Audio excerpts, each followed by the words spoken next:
मोदी शाह की बीजेपी ने मचाया विपक्षी दलों में हंगामा। क्या संसद में घुटनों पर आ जाएंगी विपक्षी पार्टियां? बीजेपी के आगे नाकाम हुई इंडिया गठबंधन की एकता। और कौन है वो 4 नेता जो अब संसद में नहीं दिखेंगे? नमस्कार, ये एनालाइज नाउ। मैं हूँ कृष्णा वाजपेयी और आज हम बात करेंगे 4 दिग्गज नेताओं की, जिनमें से 3 विपक्ष में हैं। और मोदी शाह ने विपक्ष को इतना ज्यादा कमजोर कर दिया है कि आज की स्थिति में विपक्ष घुटनों पर आ गया है। देश की जिस संसद में विपक्षी दल आए दिन हंगामा कर रहे हैं, उसी संसद से 4 दिग्गज नेताओं की विदाई होने वाली है। और ये 4 नेता अब आपको संसद में कभी नहीं दिखेंगे। और अगर ऐसा होता है तो विपक्षी दलों की हालत संसद के अंदर और ज्यादा पतली हो जाएगी। और संसद के अंदर विपक्षी दलों की कमजोरी की वजह खुद विपक्ष है, जो कि राज्यों में लगातार कमजोर हो रही है। और उसका फायदा बीजेपी और उसका एनडीए गठबंधन उठा रहा है। आखिर ये पूरा मामला क्या है, चलिए विस्तार से बताते हैं। वीडियो शुरू करें उसके पहले हमारे चैनल को सब्सक्राइब कर लीजिए और नए वीडियो के अपडेट सबसे पहले पाने के लिए हमारे चैनल की नोटिफिकेशन सेटिंग ऑन कर लीजिए। हाल ही में संसद के बजट सत्र का पहला सेशन खत्म हुआ है और उस दौरान नेता विपक्ष राहुल गांधी ने प्रधानमंत्री नरेंद्र मोदी और बीजेपी सरकार पर कई गंभीर आरोप लगाए हैं। राहुल गांधी ने एप्स्टीन फाइल से लेकर नरवणे की किताब और अमेरिका से भारत की ट्रेड डील को मुद्दा बनाया।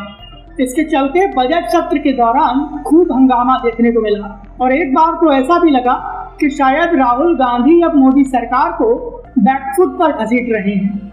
लेकिन हकीकत यह है कि असली ताकत प्रधानमंत्री नरेंद्र मोदी और उनकी पार्टी बीजेपी के पास है। क्योंकि लोकसभा चुनाव में जिस तरह से बीजेपी और एनडीए को बड़ा झटका लगा था, उसके बाद से बीजेपी ने डैमेज कंट्रोल किया है। नतीजा ये कि दिल्ली से लेकर बिहार तक और हरियाणा से लेकर महाराष्ट्र तक बीजेपी और एनडीए ने राज्यों के विधानसभा चुनाव में बहुत बड़ी जीत हासिल की है।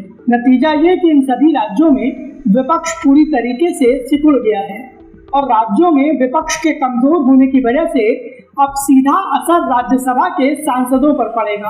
राज्यसभा में विपक्षी दलों की ताकत बेहद कम हो जाएगी, क्योंकि राज्यसभा के 4 दिग्गज सांसद शायद अब कभी संसद में दिख भी नहीं पाएंगे। और हाँ, हमारी लिस्ट में एक ऐसा नाम भी है जो कि अगर इस बार राज्यसभा नहीं पहुंचा तो विपक्षी दलों को एक बहुत बड़ा राजनीतिक झटका लगेगा।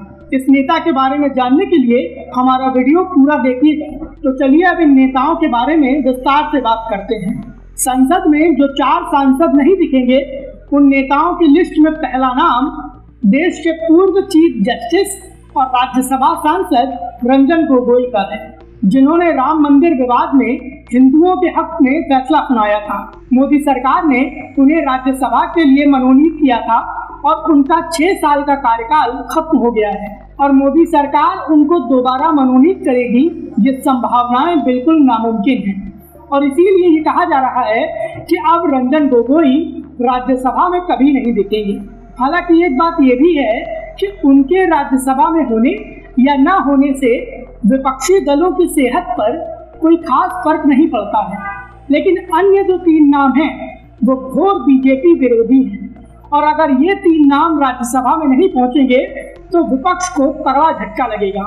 और इस लिस्ट में दूसरा बड़ा नाम शिवसेना यूबीपी की राज्यसभा सांसद प्रियंका चतुर्वेदी है। प्रियंका चतुर्वेदी को लेकर कहा जाता है कि उन्होंने घाट घाट का पानी पिया है। मतलब ये कि प्रियंका जी पहले कांग्रेस में थी, फिर शिवसेना में गई और जब शिवसेना में 2 फाड़ हुई तो शिवसेना यूबीपी में चली गई। कांग्रेस ने प्रियंका चतुर्वेदी को कभी कोई तवज्जो नहीं दी थी, लेकिन शिवसेना ने न जाने क्या सोचकर प्रियंका जी को राज्यसभा भेज दिया था। साल 2024 के लोकसभा चुनाव में महाराष्ट्र की राजनीति में जब बीजेपी और एनडीए को झटका लगा था तो सबसे ज्यादा खुश प्रियंका चतुर्वेदी हुई थी। प्रियंका चतुर्वेदी को लगा था कि जैसे लोकसभा चुनाव में शिवसेना यूबीपी को फायदा हुआ है, कुछ वैसा ही फायदा विधानसभा चुनाव में भी होगा और राज्य में एक बार फिर से यूबीपी की सरकार बन जाएगी। और राज्य में शिवसेना यूबीटी मजबूत होगी तो एक बार फिर से उनको राज्यसभा की सीट मिल जाएगी। प्रियंका चतुर्वेदी को झटका तब लगा था जब महाराष्ट्र के विधानसभा चुनाव में शिवसेना यूबीटी ही नहीं बल्कि पूरे विपक्षी गठबंधन का सूपड़ा साफ हो गया था। आज के वक्त में महाराष्ट्र में महाविकास अघाड़ी गठबंधन के पास जितने विधायक हैं उसमें अगर एक भी राज्यसभा सीट कंफर्म हो जाए तो ये बहुत बड़ी बात होगी और इसीलिए ये कहा जा रहा है कि प्रियंका चतुर्वेदी अब राज्यसभा में दिखाई नहीं देगी। संसद से गायब होने वाले तीसरे नेता की बात करें तो ये नाम मध्य प्रदेश के दिग्गज नेता दिग्विजय सिंह का है। दिग्विजय सिंह ने खुद ही ऐलान किया है कि वो अब की बार राज्यसभा की सीट नहीं लेंगे, जबकि हकीकत ये है कि साल 2023 के मध्य प्रदेश विधानसभा चुनाव में बीजेपी ने कांग्रेस का सूपड़ा साफ कर दिया था। नतीजा ये कि आज की डेट में कांग्रेस के पास मध्य प्रदेश में इतनी सीटें नहीं हैं कि वो दिग्विजय सिंह को राज्यसभा भेज सके और इसीलिए अब दिग्विजय सिंह राज्यसभा में दिखाई नहीं देंगे। मतलब ये कि केंद्रीय गृह मंत्री अमित शाह और दिग्विजय सिंह के बीच राज्यसभा में जो नोक-झोंक होती थी वो अब हमें देखने को नहीं मिलेगी। और अब बात आती है हमारी लिस्ट के चौथे नाम की और ये नेता सचमुच में विपक्षी दलों का सबसे बड़ा नेता माना जाता है। ये नाम है महाराष्ट्र की राजनीति के चाणक्य यानी शरद पवार का। शरद पवार का राज्यसभा का कार्यकाल खत्म हो गया है और महाराष्ट्र की विधानसभा में एनसीपी एसपी के पास इतनी सीटें नहीं हैं कि वो शरद पवार को राज्यसभा भेज सके। इतना ही नहीं, विपक्षी दलों के महाविकास अघाड़ी गठबंधन की बात करें तो उसमें भी विधायकों की संख्या बेहद कम है और जितने विधायक हैं उसमें शिवसेना यूबीटी ने दांव चल दिया है। शिवसेना यूबीटी ने उद्धव ठाकरे के बेटे आदित्य ठाकरे का नाम आगे कर दिया है। मतलब ये कि शिवसेना यूबीटी भी शरद पवार के नाम को तरजीह नहीं दे रही है।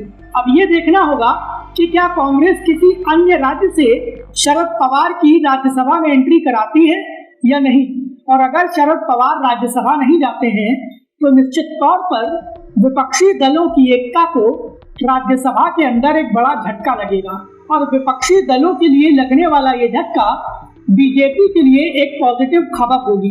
इन नेताओं को लेकर आपकी क्या राय है, प्लीज हमें हमारे कमेंट बॉक्स में जरूर बताएं। वीडियो पसंद आया हो तो प्लीज इसे लाइक करें और हमें सपोर्ट करने के लिए हमारे इस वीडियो को ज्यादा से ज्यादा शेयर करें।